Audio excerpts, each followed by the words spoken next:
Hello दोस्तों, नमस्कार। कैसे हैं आप सभी। मैं प्रीति यादव एक बार फिर से आप सभी का बहुत बहुत स्वागत करती हूँ अपने चैनल डीप स्टडी बाय प्रीति यादव में। तो फ्रेंड, डेली की तरह हम आपके सामने फिर से एक नया प्रैक्टिस सेट लेकर पेश हैं जीके जीएस का, जिसमें आपको 10 क्वेश्चंस दिखने वाले हैं।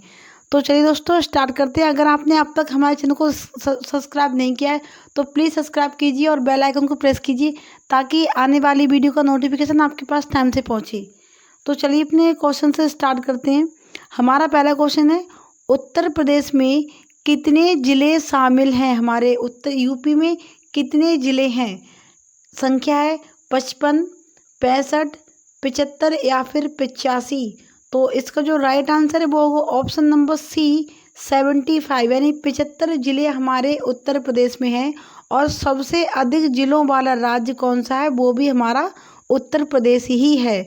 चलिए अब देखते हैं अपना क्वेश्चन नंबर सेकंड क्वेश्चन है हमारा, महात्मा गांधी जी ने किस आंदोलन में करो या मरो का नारा दिया था।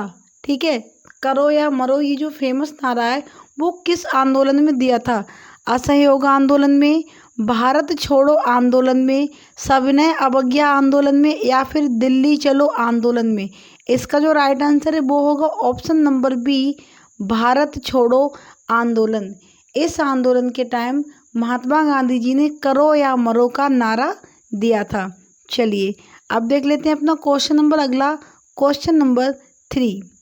ये है सिंधु घाटी सभ्यता से रिलेटिव, यानी सिंधु घाटी सभ्यता के किस स्थल से बृहद स्नानागार प्राप्त हुआ है। कहाँ से स्नानागार प्राप्त हुआ है, सबसे बृहद यानी सबसे बड़ा। मोहनजोदड़ो से, हड़प्पा से, लोथल से। यहाँ पर ये लोचन हो गया बट यहाँ पर लोथल होगा, या फिर कालीबंगन से। तो इसका जो राइट आंसर है वो हो जाएगा ऑप्शन नंबर 1, मोहनजोदड़ो। ठीक है, मोहनजोदड़ो से सबसे बृहद स्नानागार प्राप्त हुआ है सिंधु घाटी सभ्यता में। चलिए अब देख लेते हैं अपना अगला क्वेश्चन, क्वेश्चन नंबर 4। ठीक, क्वेश्चन नंबर 4 है हमारा, चंद्रगुप्त मौर्य किसको पराजित कर मगध की गद्दी पर बैठे थे। ठीक है, किसको पराजित करने के बाद चंद्रगुप्त मौर्य जी मगध की गद्दी पर बैठे थे। इसके ऑप्शन है यहाँ पर हर्षवर्धन को, घनानंद को, अशोक को या फिर सिकंदर को। तो इसका राइट आंसर होगा ऑप्शन नंबर बी, धनानंद को पराजित करने के बाद चाणक्य की कुटिल कूटनीति के चलते इन्होंने धनानंद को पराजित किया और फिर ये मगध की राजगद्दी पर बैठे थे। चलिए अब देख लेते हैं अपना क्वेश्चन नंबर अगला 5। अगला क्वेश्चन है हमारा, बिंदुसार किस सम्राट का पुत्र था। ठीक है, ये जो बिंदुसार था वो किसका पुत्र था। समुद्रगुप्त का, चंद्रगुप्त मौर्य का, वासुदेव का या फिर उदयगिरी का। इसका जो जवाब होगा वो होगा सही option number B, Chandragupta Maurya. ठीक है, चंद्रगुप्त मौर्य का ये पुत्र था। और साथ ही साथ आप अपने स्कोर भी नोट डाउन करते रहिए। बाद में आपको ये कमेंट बॉक्स में बताना कि आपने इसमें कितना स्कोर गेन किया है, यानी कि इसमें से आपके कितने क्वेश्चन सही गए हैं। चलिए अब देख लेते हैं अपना अगला question, question number 6। Question number 6 है हमारा, गुप्त वंश संस्थापक श्रीगुप्त। ठीक है, इसमें से क्वेश्चन बन गया कि गुप्त वंश का संस्थापक कौन था, तो वो था श्रीगुप्त। ठीक है, कौन था, श्रीगुप्त। और अगर पूछा है गुप्त वंश का वास्तविक संस्थापक कौन था, तो वो था चंद्रगुप्त। ठीक है, ठीक। अब है कहाँ पे, ठीक, गुप्त वंश का संस्थापक श्रीगुप्त ने कौन सी उपाधि धारण की थी। इसने कौन सी उपाधि धारण की थी, महाराज की, देवनाम प्रियदर्शी, करमोली या फिर पशुपति। कौन सी उपाधि जो थी वो धारण करी थी।